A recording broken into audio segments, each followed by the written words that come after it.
Hi hello എല്ലാ കുട്ടികൾക്കും പുതിയൊരു വീഡിയോയിലോട്ട് സ്വാഗതം. അപ്പോൾ നമ്മളിതാ നമ്മുടെ ക്രിസ്മസ് തീമുമായിട്ട് വീണ്ടും വന്നിട്ടുണ്ട്. അപ്പോൾ അതിനായിട്ട് എടുത്തിരിക്കുന്നത് ഇതേപോലത്തെ ഒരു പ്ലാസ്റ്റിക്കിൻ്റെ ബോക്സാണ് കേട്ടോ.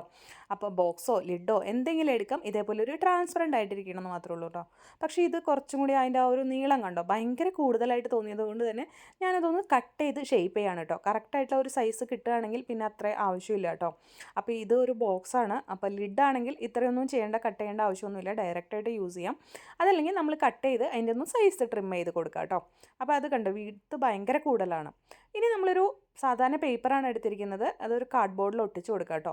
എന്നിട്ട് നമ്മൾ അതിലോട്ട് കുറച്ച് സ്റ്റിക്കേഴ്സ് നമ്മുടെ കയ്യിലുണ്ടായിരുന്നു. ക്രിസ്മസ് തീമിലുള്ള സാൻഡയും ക്രിസ്മസ് ട്രീയും ബെല്ലും അങ്ങനെയൊക്കെയുള്ള കുറച്ച് സ്റ്റിക്കേഴ്സൊക്കെ ഉണ്ടായിരുന്നു. അപ്പോൾ ആ സ്റ്റിക്കേഴ്സൊക്കെ നമ്മൾ ഇതേപോലെ ഇങ്ങനെ ഒട്ടിച്ചൊട്ടിച്ച് കൊടുക്കുകയാണ് ചെയ്യുന്നത് കേട്ടോ. അപ്പോൾ നമ്മുടെ കയ്യിൽ സ്റ്റിക്കേഴ്സ് ഒന്നും ഇല്ലെങ്കിൽ ഒന്നുകിൽ നിങ്ങൾക്ക് പ്രിൻ്റ് എടുക്കാം, അതല്ലെങ്കിൽ നിങ്ങൾക്ക് എന്താണ് പെയിൻറ്റ് ചെയ്ത് കൊടുക്കാം, അല്ലെങ്കിൽ വരച്ചു കൊടുക്കുക കേട്ടോ. ഇനി അതിൻ്റെ ഒന്ന് കറക്റ്റ് മെഷർമെൻറ്റ് കിട്ടാൻ വേണ്ടിയിട്ട് ഞാൻ ജസ്റ്റ് ആ ലിഡ് വെച്ചിട്ട് ഒന്ന് റൗണ്ട് വരച്ചു കൊടുത്തു. എപ്പോഴാണ് കറക്റ്റായിട്ട് കിട്ടുള്ളൂ കേട്ടോ. എന്നിട്ടാണ് ഇതിലോട്ട് പിന്നെ ബാക്കിയുള്ള സംഭവങ്ങളൊക്കെ ഇതിലോട്ട് സ്റ്റിക്ക് ചെയ്ത് കൊടുക്കുന്നത് കേട്ടോ. അപ്പോൾ നമുക്ക് ഇഷ്ടമുള്ള പോലെ കൊടുക്കാം. പിന്നെ കുറച്ച് സ്റ്റോൺസൊക്കെ ഉണ്ടായിരുന്നു. അപ്പോൾ ഒന്നും കൂടെ ഒന്ന് കളർഫുൾ ആക്കാൻ വേണ്ടിയിട്ട് നമ്മുടെ കയ്യിലുള്ള സ്റ്റോൺസൊക്കെ ഒട്ടിച്ചൊന്നും ആക്കി കൊടുത്തു കേട്ടോ. പെയിൻറ്റിങ് ചെയ്യുകയാണെങ്കിൽ ഈ സ്റ്റോൺസിൻ്റെ ഒന്നും ആവശ്യമില്ല കേട്ടോ, ജസ്റ്റ് പെയിൻറ്റിങ് മതി. അതല്ലെങ്കിൽ ക്രിസ്മസ് തീമിൽ പ്രിൻ്റ് എടുക്കുകയാണെങ്കിലും ഈ സ്റ്റോൺസിൻ്റെ ഒന്നും ആവശ്യമില്ല കേട്ടോ. നമ്മൾ പ്ലെയിൻ പേപ്പറിൽ ഒട്ടിച്ച് കൊടുത്തുകൊണ്ടാണ് ഈ ഒരു സ്റ്റോണൊക്കെ ഒട്ടിച്ച് കൊടുത്തത്.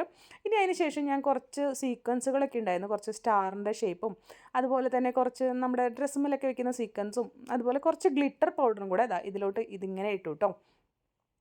അപ്പോൾ ഗ്ലിറ്റർ ഇട്ടിട്ട് പിന്നെ ഇത് സീക്വൻസ് ആണ്. അപ്പോൾ സീക്വൻസും കുറച്ചൊക്കെ ഇട്ടു കേട്ടോ. അതിനുശേഷം നമ്മൾ ഇതിൻ്റെ ആ റൗണ്ട് നമ്മൾ മാർക്ക് ചെയ്തില്ലേ, അവിടെ ഇതേപോലെ ഗ്ലൂ അപ്ലൈ ചെയ്ത് കൊടുക്കുകയാണ് കേട്ടോ. അപ്പോൾ ആ ഗ്ലിറ്ററും ഇതൊക്കെ സെൻറ്ററിലോട്ട് ആക്കി കൊടുത്തിട്ടുണ്ട്. നമ്മുടെ ആ ഒരു ഗ്ലൂ ഇടുമ്പോൾ അതൊന്നും ആവരുതല്ലോ, അതുകൊണ്ട് അങ്ങനെ ആക്കി കൊടുത്തിട്ടുണ്ട്. സൈഡിലുള്ളതൊക്കെ മാറ്റി വെച്ചിട്ട് നമ്മൾ ആ ലിഡ് ഇതിലോട്ട് വെച്ച് ഒട്ടിച്ച് കൊടുക്കുകയാണ് ചെയ്യുന്നത് കേട്ടോ. അപ്പോൾ ഇത് ഉണങ്ങാൻ വേണ്ടി നമുക്ക് വെയിറ്റ് ചെയ്യാം കേട്ടോ. അപ്പോൾ ഇതിൻ്റെ താഴെ ഒരു കാർഡ്ബോർഡ് പീസ് ഉണ്ടെങ്കിൽ അതിൽമ ഒട്ടിച്ച് കൊടുക്കുന്നതാണ് ബെസ്റ്റ് കേട്ടോ, കുറച്ചുകൂടി നല്ലതാണ്. പക്ഷേ ഈ ഒരു പേപ്പർ കുറച്ച് കട്ടിയുള്ളത് കൊണ്ട് തന്നെ കുഴപ്പമൊന്നുമില്ല. ഇനി ഉണങ്ങിയതിന് ശേഷം ഇതേപോലെ ഇതിനെ കട്ട് ചെയ്ത് എടുക്കുകയാണ് ചെയ്യുന്നത് കേട്ടോ. ഗ്ലൂ ഗൺ വെച്ച് ഒട്ടിക്കുന്നതാണ് കുറച്ചുകൂടി നല്ലത്. അപ്പോൾ സൈഡിലോട്ടൊക്കെ കുറച്ചായിട്ട് നിൽക്കും. ഇനി ഇതേപോലത്തെ ഒരു പൈപ്പ് ക്ലീനർ എന്ന് പറഞ്ഞ ഒരു സംഭവമാണ്, ക്രാഫ്റ്റൊക്കെ ചെയ്യാൻ വേണ്ടി യൂസ് ചെയ്യുന്നതാണ്. ഇതെടുത്തിട്ട് ഇതിൻ്റെ സൈഡിൽ ചുറ്റി കൊടുത്ത് ഇതേപോലെ ആക്കുന്നുണ്ട് കേട്ടോ. അതായത് ആ ഒരു ഭംഗി ഉണ്ടാകാൻ വേണ്ടിയിട്ടാണ് എൻ്റെ എക്സസ് ആയിട്ട് കാണുന്ന ആ ഒരു പോർഷൻ ഉണ്ടല്ലോ താഴത്തെ, അത് കട്ട് ചെയ്ത് കളയുന്നുണ്ട് കേട്ടോ. ഇനിയിപ്പോൾ ആ ഒരു സംഭവം ഇല്ലെങ്കിൽ നമുക്ക് സാധാരണ റിബൺ ഉണ്ടല്ലോ, റിബൺ എടുത്ത് ഇതേപോലെ കെട്ടിക്കൊടുത്താലും മതി കേട്ടോ. അപ്പോൾ റിബണൊക്കെ കെട്ടിക്കൊടുത്ത് എക്സ്ട്രാ ആയിട്ടുള്ള ഭാഗം ഒരു ബോ പോലെയും കൂടെ വെച്ച് കൊടുത്തു കേട്ടോ.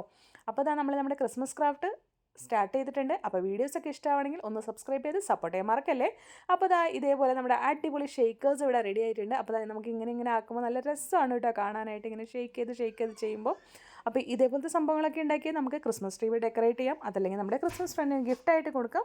അപ്പോൾ സ്കൂളിലൊക്കെ ക്രിസ്മസ് ഫ്രണ്ടിൻ്റെ ഇതൊക്കെ വരുമ്പോൾ ഇതേപോലത്തെ സംഭവമൊക്കെ ഉണ്ടാക്കി കൊടുത്താൽ നല്ല ഇഷ്ടമാവും കേട്ടോ എല്ലാവർക്കും. അതുപോലെ തന്നെ ഇത് ചെറിയൊരു ക്യാപ്പിലാണെങ്കിൽ നമ്മുടെ പെൻസിലിൻ്റെയൊക്കെ ബാക്കിലായിട്ടും വെച്ച് കൊടുക്കാം കേട്ടോ. അപ്പോൾ ഒരുപാട് ഐഡിയാസ് ഈ ഒരു ഇതിൽ ചെയ്തെടുക്കുക. അതുമാത്രമല്ല, നമ്മൾ ക്രിസ്മസ് കാർഡ് ഉണ്ടാക്കുകയാണെങ്കിൽ അതിൽ ഒരു ഹോൾ ഉണ്ടാക്കിയിട്ട് ഇങ്ങനെ വെച്ച് ഒട്ടിച്ച് കഴിഞ്ഞാൽ അതും ചെയ്യാം കേട്ടോ. അപ്പോൾ അതിൻ്റെ വീഡിയോസ് അടുത്ത വീഡിയോ ആയിട്ട് ഞാൻ ചെയ്യാം. അപ്പോൾ വീഡിയോ ഇഷ്ടമാണെങ്കിൽ ഒന്ന് സബ്സ്ക്രൈബ് ചെയ്ത് സപ്പോർട്ട് ചെയ്യാൻ മറക്കല്ലേ.